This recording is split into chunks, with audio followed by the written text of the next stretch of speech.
रायजोफोर आङो दिनै बेसेबांबा गोबावनि दिनावहाय गोदान भिडिअ लानानै फैदों। दा आङो शर्ट्स भिडिअनि गेजेरजों माखासे टेनसनाव दं होननानै आं गोबांथार शर्ट्सफोर आपल'ड खालामदोंमोन। दा बेनि सायावहाय आङो दिनै गुवारै फोरमायहरनो होननानै बे भिडिअखौ लाबोनाय जादों। दा बेनिखायनो नोंथांमोनहा भिडिअखौ गुदिनिफ्राय जोबजासिम नायनानै होबानो जाबाय आरो जेसेबां हायो एसेबां शेयार खालामनानै हो आरो जाथायनि सायाव नोंथांमोनहा एसे सिन्था खालामलायबानो जाबाय। दा जाथाया जोबोद दुखुनांथाव। दा आङो बेखौ गुवारै फोरमायगोन दिनै नोंथांमोननिसिम। दा बे भिडिअनि गासै दायित्वआ माने न'खरनि सायाव थागोन। न'खरनिफ्राय बानायनो थिननाय जादों आरो न'खरनिनो सासे सोद्रोमाबो दंफायो। दा आङो बे भिडिअखौ न'खरनिफ्राय पारमिसन लानानै न'खरनिया बानायजानो लुबैनायखाय आं बानायदों। माने आं भिडिअखौ आपल'ड खालामनाया लेट जादों बेनिखायनो। दा गोबाङानो गामिनिफ्राय माने भिडिअ बानायनि थाखाय आंखौ दुखु मोनदों। निमाहा बिनाय थाबाय नोंथांमोननिसिम। माने भिडिअ होननाय बुस्थुआ बा ससियेल मिडियायावहाय गोसोबानो आपल'ड खालामजाया, माखासे पारमिसननिबो खोथा थायो। बिनि जाहोनावहाय आङो बे भिडिअखौ आपल'ड खालामथ'नाय जायाखैमोन। दे बिदिब्ला नोंथांमोन भिडिअखौ स्टार्ट खालामदो। नोंथांमोन दिनैनि बे भिडिअनि गुबै थांखि एबा जाथायनि सायाव आङो गुवारै फोरमायनो सानदों। दा बे जाथायानो जाहैबाय बेंगलराव जानाय जाथाय नोंथांमोन। बे जाथाया थांनाय 31 मे दाननि 31 फुंबिलि 4टा बा 4:30 समावहाय बेंगलरावहाय मोनसे जाथाय जादों। बेंगलर राजगोपाल नगर पुलिस स्टेशननि सिङाव थानाय फिनिया सेकेन्ड स्टेज फ्रेन्स कल'नि एरियायावहाय जोंनि माखासे बर' लाइमोनफ्रा थायोमोन मोनसे रुमावनो। दा बिथांमोनहा 3 थायोमोन। आं बिथांमोननि मुंफोरखौबो फारियै खोन्थाहरगोन। बिथांमोनहा रुमाव 3बो थायोमोन। दा बे 4टा बा 4:30 समावहाय माखासे सुबुंफोर फैनानै एटाक खालामखो ना माब्रैहाय मा जाथाय माब्रैहाय जालांखो बे जाथायनि सायावहाय आङो क्लियारिफिकेसन मोनाखै दासिमबो। आरो लोगोसे बे केसखौ गासैखौबो पुलिसा हेन्डेल खालामगासिनो दं। दा पुलिसफ्राबो डिटेल मोनजोबाखै। दा बिनिखायनो आङो जेसेबांखिनि मिन्थिगौ आं बेनि सायावहाय नोंथांमोननो फोरमायहरनो सानदों। दा बे जाथायनि सायावहाय आंनावबो कल खालामनानै खोन्थाहरदोंमोन फुङावनो। आंनाव कल खालामनाय टाइमखौ आं खोन्थाहरनि। बेखौ खाथिनि लोगोआ खालामहरदोंमोन होजोंहाय जायफोरा थायो। 4:36 AM आवहाय आंनावहाय माने कल फैदोंमोन। ओमफ्राय आङो रिसिभ खालामस्लाबनो रोङाखै, उन्दुनाय सममोन नालाय। बिनिफ्राय आंनिनो बिबोनां देरसुं ब्रह्म होननाय बिनि फनावहाय कल खालामनायाव बियो आंनो फनखौ होफैनायाव आं बे जाथायनि सायावहाय गुवारै मिथिनो मोनदों। ओरैबायदि जाथाय जादों होननानै। दा बेवहाय आं रायज्लायहरनानै गासिबो जाथायखौ सुलाद लानानै बिनिफ्राय आङो थाबैनो रेडि जानानै बै जाथायसिम थांदों। दा जाथायखौ माब्रैहाय मिथिगोन होननानै बुङोब्ला बे जाथाया माने आंबो मोजाङै माने क्लियार जायाखै सिगांनि मोनथिजेननायनि फारसे। दा बेखौहाय माने रुम अनारा जे मिथिनानै माने पुलिसनाव कन्टेक्ट खालामदों। बेनिफ्राय एम्बुलेन्सबो लेंहरदों। दा बेनिफ्राय पुलिस आरो एम्बुलेन्स फैनानै बिथांमोनखौहाय सुंकुरकाटे होननाय जायगायावहाय माने हस्पिटाल दंमोन ना, बेवहाय एडमिट खालामनो लांग्रोदोंमोन। नाथाय बेहाय सिरियास नुनानै बेवहाय लाखिनाय जायाखै। बिनिफ्राय बिथांमोनखौ केयार मार्केट, बेंगलरनिनो केयार मार्केट भिक्ट'रिया हस्पिटाल, बियो बेंगलराव देरसिन हस्पिटाल होननानै सानजायो, गभर्नमेन्ट हस्पिटाल, बेवहाय एडमिट खालामनाय जादों। बिनिफ्राय खबर मोननाय लोगो लोगो जोंबो दसे सम उनावहाय 5:30 बा 6टानि गेजेराव जोंबो 6 जन जोङो 2 हुइलार लानानै जोङो भिक्ट'रिया हस्पिटालसिम थांनानै जोङो नायनाय जादों आरोखि। बेनिफ्राय जोङो डक्टरफोरजों रायज्लायनानै एडमिट खालामनाय जादों आरोखि बेवहायनो। दा आं बिनि हस्पिटालाव जे दङमोन लांनाय बा हस्पिटालावहाय आं थाफादों बे फट'फोरखौबो आं दिन्थिगोन। आरो बै बिथांमोननि जायफोरा जाथाया जादों बिथांमोननि फट'खौबो मोजां समनि फट' आरो जाथाय जाखांनायनि उननि फट'खौबो आं नोंथांमोननो दिन्थिगोन। नाथाय बे फट'खौ आं एसे ब्लार खालामनाय जागोन। माखासे इउटुबनि रुल्सफोर दं, नङा होमबा, टार्म्स एन्ड कन्डिसन दं। बेनि जाहोनाव आं बे फट'सफोरखौ एसे ब्लार खालामगोन। दा जाथाया बेनो जाहैबाय नोंथांमोन, माने बिसोरो रुमावहाय 3 जों दंमोन। बिनिफ्राय फुंनि समावहाय जेनेबा 3:30 बा 4टा, नङा होमबा, 4टा 4:30 बिसिमनि गेजेराव आं खबर मोननाय हिसाबै बे टाइमखौनो लाबाय। दा एक्जाक्ट टाइमखौथ' आं मिन्थिनो हाया बा आं बुंनोबो हाया। आङो माने गुबुननिफ्राय मिथिनायसै नालाय। दा बे समावहाय बिसोरो माने 3बो दंमोन, उन्दुफुनाय सम। बाहायनो माने 3खौबो एटाक खालामदों। सोर एटाक खालामदों बेनि सायावहाय दिनैसिम डिटेल मोननाय जायाखै, पुलिसाबो मोननो हायाखै। CC केमेरा फुटेजावबो माने रावबो मानसिफोर हाबफैयाखै रुमाव, बेखौबो मोनदों। मानो होननानै बुङोब्ला बे समावहाय रावबो हाबफैयाखै जिखुनु जाया हरनि समावबो रावबो हाबफैयाखै पुलिसफोरा सीसी केमेरा फुटेजखौ चेक खालामबाय जोंनो भिडिअसफोरखौ देखायदों नाथाय बे भिडिअआ आंनाव गैया बेवहाय माने जेबो प्रुफ मोननाय जायाखै सोरबा बे रुमावहाय हाबफैनानै एटाक खालामफैदों होननाय जेबो प्रुफ खालामनो हायाखै दिनैसिम पुलिसफोरा आङो दा जाथाय जाजानाय सुबुंफोरनि मुंफोरखौ आङो फारियै खोन्थाहरनो सानदों नोंथांमोन दा सासेया बुंनो थाङोब्ला माने आंनिनो असे गामिनि माने जोङो 16 इयार आङो 16 इयार बेंगलराव जाबाय बिनिफ्रायनो आं बेखौ बे समीर नार्जारिखौ बेंगलराव लोगो मोनदों बिनिफ्राय बे 17 बा 18 इयार्ससो जाबाय बेंगलराव जेबो जाथायफोर जाफेराखैमोन नाथाय बेफोरबायदि जादों दा आङो समीर नार्जारिनि एड्रेसखौ खोन्थाहरनि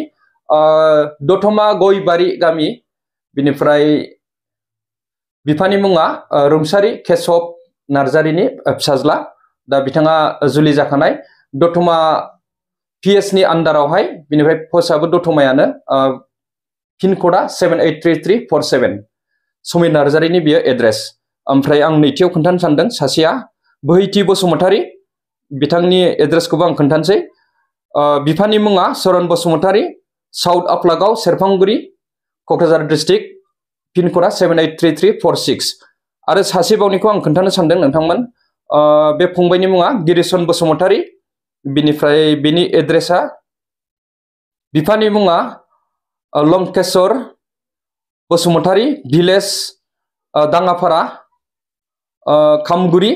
PS सेरफांगुरि PS सेरफांगुरि कक्राझार डिस्ट्रिक्ट पिन कोड 783346 बियो आधार कार्डनि एड्रेस ना नोंथांमोन बियो आं गोसो जानानै बुंनाय नङा दा जाथाया जोबोद दुखुनांथाव बे समावहाय सोर बिसोरखौ एटाक खालामलांखो समीर नार्जारिनिया माने नैबेदि गोदना गलस्टिया नैबे हां लाग्राया बियो गब्लंदों बियो सिखाजों दाननाय बा हानाय सिस्टेम बिनिफ्राय बेक साइडजोंबो नैबे गोदोनायावहाय माने बेना रोदा जनाय जादों बेक साइडजोंबो बेखौ दानदों बा हादों आरोखि दा जोबोद दुखुनांथाव जोबोद सिरियास जानानै दं बिथाङा दा बेखौ भिक्टोरिया हस्पिटालावहाय एडमिट खालामनानै दोनदों बै सानैखौबो भिक्टोरिया हस्पिटालावनो ट्रिटमेन्ट खालामनाय जादोंमोन एसे बिथांमोननिखौबो आं खोन्थानि बबेहाय आघात जादों दा बोहैथि बसुमतारीनिया आगदाथिंजाय नैबे माबायावहाय मुसुगुर खन्दआवहाय एसे गुवार बौथारदों बेनाबो बिनिफ्राय नैबे गिरिसन बसुमतारी ना बिनिया माने नैबेदि खावलायाव बिनिफ्राय नैबे गुस्थि गेजेरावहाय आरोखि गन्थंनि गाहायाव बेहाय गोबां आघात जादों मोननै जायगायाव खेबसेनो बिनिफ्राय हाथाइबो बेना बायनाय जादों दा बेखौ पुलिसफोरा बेहायनो भिक्टोरिया हस्पिटालाव बिसोरखौ स्केनिं बायदिसिना खालामनानै बेहायनो ट्रिटमेन्ट खालामनानै दा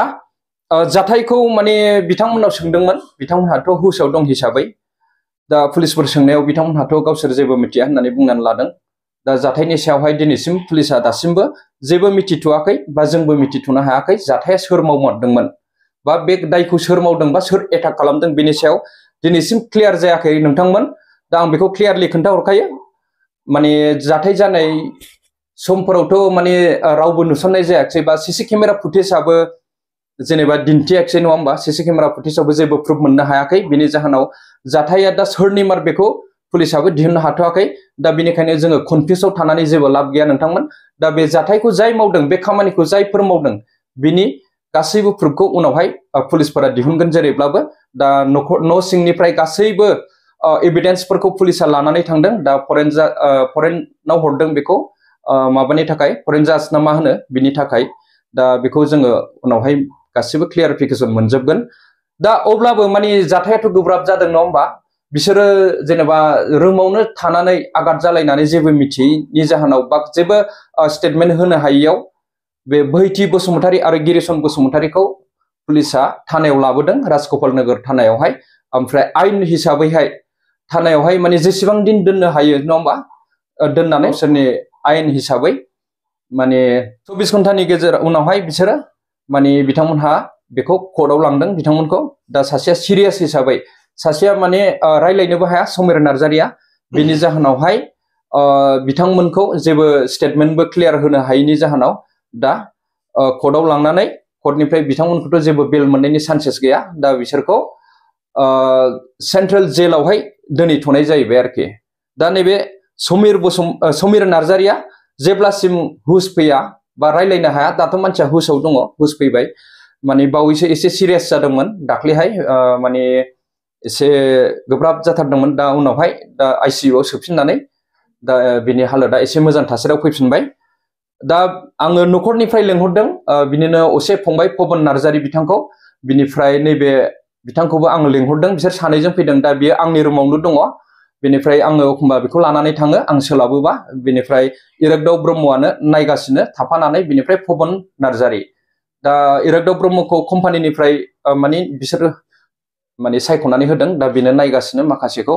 बिनिफ्राय गामिनि रायजो राजाफ्राबो जेसेबांखिनि दं बिथांमोनहाबो थाङै थाङै नायदों दा नोंनि नामा मा नाम बेखौ एसे सिनायथि हरबानो जाबाय आरो नोंहा मा जायो समिरन नार्जारी आंनि मुङा ब्रिजेश घोष आंनि जोनोम जायगा जाहैबाय बुदियागुरि पस्ट पाटगाव एसपि सेरफांगुरि आरो डिस्ट्रिक्ट क'क्राझार बिटिएडि आसाम 783346 बे आंनि एड्रेस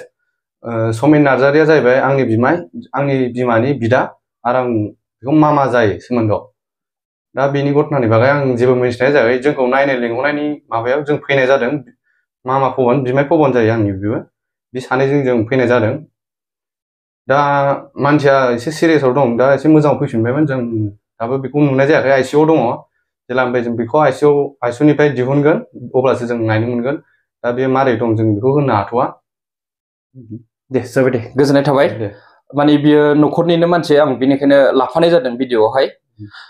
जाथायनि सायावथ' रायजो राजाफ्रा गोबाङानो माने गामियावहाय मिथिखाबाय नङा होमबा आं गामिनि रायजो राजाफोरनिसिम गुरै खावलायहरनो सानदों माने नोंथांमोनहा जाथायखौ मिन्थिजोबा हसिया माने आननन सुबुंफोरा माने गोदाव सोराव कमेन्टफोर दा खालाम मानो होननानै बुङोब्ला नोंथांमोनहा गोबाङानो गोबां रोखोमनि खोथा सावरायदों नाथाय बेफोरबायदि नङा दिनैहाय गासैबो एभिडेन्सखौ पुलिसफोरा लानानै थांखाजोब्बाय नङा होमबा जेरावहाय सिखा दं बा थै गनाय बेफोरखौ गासैबो एभिडेन्सखौ पुलिसफोरा लानानै थांखाजोब्बाय गासैनिबो फिंगार प्रिन्ट लानानै दंहैजोबखायो पुलिसफ्रा माने बेखौ माबानि थाखाय मा होनो नायबिजिरनो थाखाय हरबाय फरेनावहाय दा जाथायनि सायावहाय बा जाथायखौ जाय मावदों बियो माने क्लियार जाखागोन सानसेबाबो माने नैबे रिपर्ट फैबानो जाय बे खामानिखौ मावदोंमोन बिसोरखौ जाय एटाक खालामदों साथामखौबो एटाक खालामदों गावसोरनि गेजेरावनो जानाय ना सोरबा सासेया बा सोरबा सानैया बेखौ एटाक खालामदोंमोन नोंथांमोननि सन्देहआव नङा होमबा दा बियो नैबे रिपर्ट फैनायनि उनावनो गासिबो रोखा जागोन नङा होमबा रायजोफोर दा आं बेखौनो नोंथांमोननिसिम रोखायै फोरमायहरबाय माने नोंथांमोनहा टेनसन लानांगौ गैया माने सोरखौबा होगारनो होनब्लाबो बा सोरखौबा बासायनो होनबाबो बेहाय रावबो हाया नैबे जोंहा जे एभिडेन्स दङ नङा होमबा बेसो दिन्थिगोन दा बाहाय जों आननन जानानै आनला सानला कमेन्ट खालामोब्ला बे जानाय नङा बेनिखायनो जोङो नैबे प्रुफनि जे पुलिसफ्रा जे प्रुफ लांदों नङा होमबा एभिडेन्स लांदों बिनि थ्रुयैसो गासिबो जाथायनि सायावहाय जाय मानसिया मावमारदों बियो गनाय नङा आरो आङो बेंगलर बड' वेलफेयार एस'सिएशननिफ्रायबो आङो सेक्रेटारि जानानै आङो बेखौनो रोखायै नोंथांमोननो क्लियारिफिकेसन हरनो सानदों बे जाथायखौ जोङो एसेब्लाबो हेन्डेल खालामनानै दङ दा जोंनो नायगासिनो थांलाय फैलाय दा गासैखौबो जोङो सापर्ट खालामगासिनो दा गासैबो जेनेबा समिर नार्जारी एबा आंनि गामिनि दा बोहैथि बसुमतारी आरो गिरिसन बसुमतारी बिसोरबोथ' जोंनिनो लोगोमोन नङा होमबा दा बिसोरनि गेजेराव मा जामारदों बिनि सायाव जोंबो मिथिनो मोना जोंबो आननन दा बिसोरो जेनेबा नैबे समिर नार्जारी बिथाङा खुगा खेवनानै जेब्लानाखि फोरमायगोन अब्लासो बे खोथाया क्लियार जागोन आरो जुदि बे बिथाङा जुदि रायलायनो हाथ'वाब्लाबो नैबे जे एभिडेन्स लांनानै जे नायबिजिरहैदों बिनि थ्रुयैनो गासैबो जाथायनि एबा दायनिगिरिखौ बिनि गेजेरजों हमनो हागोन आरो दायनिगिरिया माब्लाबाबो गनाय नङा बियो साजा मोनखानांगौखा आरो साजाखौ मोनखागोन रायजोफोर बेबो जोंनि नाजानाय जों बेंगलर बड' वेलफेयार एस'सिएशननिफ्राय बियो जोंनि नाजानाय बियो जाहाथे दायनिगिरिया बारग'आ दा नाथाय नैबे बोहैथि बसुमतारी आरो गिरिसन बसुमतारी सानैखौबो सेन्ट्रेल जेलाव जोबनानै दंहैथ'यो माने जाथायनि सायाव दासिमबो रोखा माने क्लियारलि सावरायनाय जायाखै दासिमबो सेन्ट्रेल जेलनि मुंखौ आं खोन्थाहरनो नोंथांमोननो फाराफाना आग्राहारा बे सेन्ट्रेल जेलावहाय बिसोरो दंथ'यो दा दाख्लैसो बावै न'खरनिया नायनानै फैदों आं थांनो मोनाखै बिसोरनि मोजां गाज्रि खबर लाहैनो हायाखै माब्रै दं गैया नाथाय माने आं बेखौनो लुगैयो जाहाथे जाय दायनिगिरि बे थाबैनो माने हमजायो एबा जों साजा होनो हायो बिथांमोनखौ दायनिगिरिखौ दा आंनि खावलायनाया बेनो नोंथांमोन माने कमेन्टखौ अननानै जोङो माने एसे सानलायनानै कमेन्टखौ हो नाथाय कमेन्ट खालामनो दाबाव आरो लोगोसे माने खोथाखौ मिथिया हुसिया माने खोथाफोरखौ दाबांसावलाबाय माने गोबां सुबुङा गोबां रोखोमनि रायलायगासिनो आं खोनागासिनो आं जोबोद दुखु मोनदों दा भिडिअ खालामनायावबो आंखौ रायजोफोरा माने बायदिसिना खोथा बुंदों दा भिडिअ खालामनायाव माखासे रिस्क थायो हो रायजोफोर बेवहाय न'खरनिफ्रायबो पारमिसन नांगोन आं गोसो जानानै सोरनिबा भिडिअ सोरनिबा जाथायखौ आपल'ड खालामबा आंहाबो माखासे रिस्क थायो नङा होमबा दा दिनै आं बे भिडिअखौ न'खरनिफ्राय पारमिसन लानाय जादों समिर नार्जारिनि न'खरनिफ्राय बिसि अलखा नार्जारि आरो पबनदेब नार्जारि बिथांमोननिफ्राय पारमिसन लानानै बे भिडिअखौ आं बानायनाय जादों आरो बे भिडिअनि गासै रिस्क एबा दायित्वआ बिथांमोननि न'खरावनो थाजोब्बाय आरो नै बेखौबो आं ओंखायनो लाफाखादों नाथाय बेबो आननन अब्लाबो आं लाफानाय जादों दा बेहाबो जेबो माबा गैया दाय दस गैया बेबो माने आंजों लोगोसे साखियाव थाफानाय बादि आरोखि भिडिअ बानायनायनि थाखाय दा दिनै बेखिनिखौनो बुंनानै दिनैनि बे भिडिअखौ एसेयावनो फोजोबनाय जाबाय रायजोफोर गोजोन्थों थेंक इउ